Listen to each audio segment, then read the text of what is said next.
আচ্ছা, দুঃসময় থাকে না। আচ্ছা, আবার আপনার নাম পরিচয় দিয়ে আবারও বলুন। আমি 3বার ইউনিয়ন পরিষদের ইউপি সদস্য।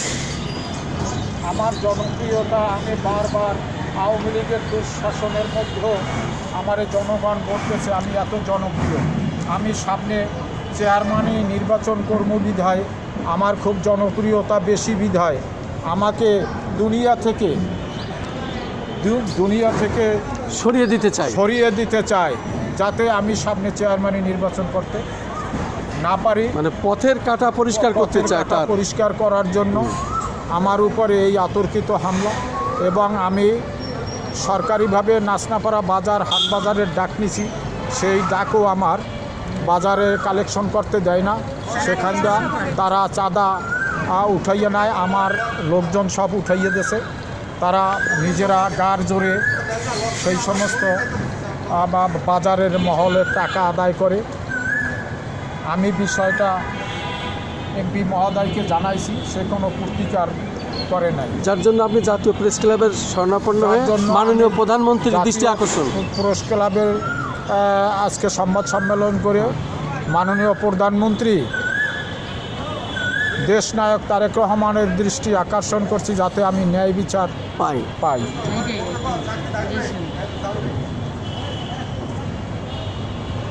শুধু দর্শক শুনলেন, একজন বিএনপির পরিবার অথচ রাজপথের সৈনিক, 17টি বছর আন্দোলন সংগ্রাম সব করেছেন। আজকে এই যে ফাউন্ডার বিএনপি, তাদেরই অবস্থান নেই, তার পা ভেঙে দিয়েছে, চিন্তা করা যায়। এবং যার জন্য সে আজকে সংবাদ সম্মেলন করছেন জাতীয় প্রেস ক্লাবে, তার সন্তান, তার মেয়ে, তার ছেলে, তার স্ত্রী নিয়ে উনি এসেছেন, সাংবাদিকদের শরণাপন্ন হয়েছেন এবং মাননীয় প্রধানমন্ত্রীর দৃষ্টি আকর্ষণ করছেন। ন্যায় বিচার কোথায় পাবেন উনি? একমাত্র মাননীয় প্রধানমন্ত্রী ছাড়া এটা দেখার ক্ষমতার কারণ নাই, যেহেতু এত শক্তিশালী তারা কাউরে কোনো পরোয়া করে না এবং টাকা পয়সা দিয়ে মানুষকে এইভাবে কিনে নেয়, কালো টাকা দিয়ে। এর আগে তার আওয়ামী লীগের সাথে সম্পৃক্ততা ছিল, সেটা উনি বলেছেন এবং অনেকেই এটা জানে, খোঁজ নিলেই বেরিয়ে আসবে।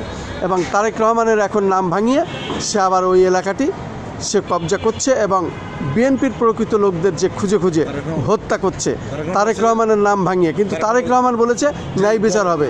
দলের কোনো সন্ত্রাসী দলের কেউ না, সন্ত্রাসীর কোনো ঠিকানা নেই, এটা বেগম খালেদা জিয়াও বলে গিয়েছিলেন এবং সেই পথেই তারেক রহমান চলছেন, হাঁটছেন। তারপরেও ভালো হয়নি।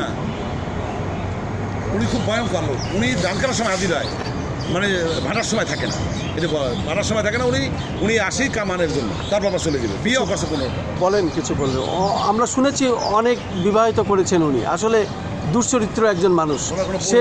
সে কেন এই জায়গায় এই অবস্থায় আসে আমি কিছু বুঝতে পারি না। কিছু বললে বলেন। না, এটা তো আচ্ছা ঠিক আছে, থ্যাংক ইউ। উনি ন্যায় বিচার চান, প্রশ্ন করছেন কি বিষয়? প্রশ্ন করছি যে ওই এলাকায় যেভাবে বলছি